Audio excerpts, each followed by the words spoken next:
हरे कृष्णा. कसे आहात तुम्ही सगळे? आजचा ब्लॉग आहे. आज मी दूध सार बनवत आहे, जैन दूध सार.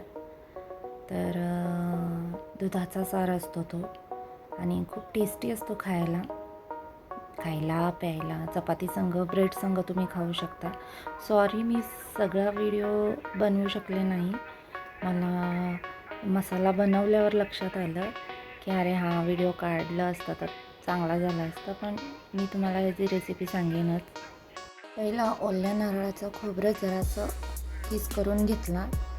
त्यामध्ये जरासं साखर, लाल तिखट हे घालून ना त्याचं मिक्सी करून घेतलं. फक्त मीठ नाही घालायचं. फक्त मीठ जरासं स्किप करायचं ह्याला, कारण मीठ घातलं की दूध फुटू शकते. त्यामुळे मीठ लगेच नाही घालायचं. ह्याचं मिश्रण आम्ही तयार करून घेतलं. मग तेल टाकून मिश्रण चांगलं भाजून घेतलं आणि जरासं तेल सुटल्यावर त्यात कच्चे बटाटे चिरलेले त्यात मी फोडणी टाकलं आणि मस्त झाकून ठेवलं त्याला. मग ते बटाटे शिजल्यावर ना त्यात जरासं आपण दाबून बघायचं शिजल्यात का. मग जरासं पाणी टाकलं त्यात. मग त्यानंतर उकळलेला दूध त्यामध्ये आपण टाकायचं आणि लक्षात ठेवा की मीठ बिलकुल नाही टाकायचे सुरुवातीला.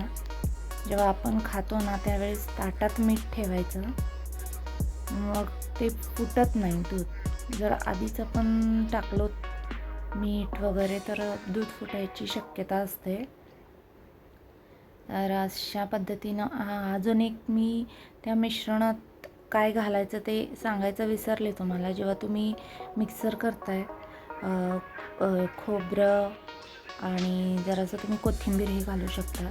मी जरासे धणे भाजून त्यात घातलेला, त्याचं पण चव खूप छान येते.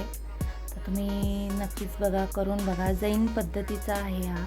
यात बरेच म्हणजे लोक कांदा लसूण वगैरे पण वापरतात, पण आम्ही कांदा लसूण खात नाही त्यामुळं आम्ही वापरत नाही. त्यामुळं विदाऊट कांदा लसूण पण हा खूप मस्त झालेला दूध सार.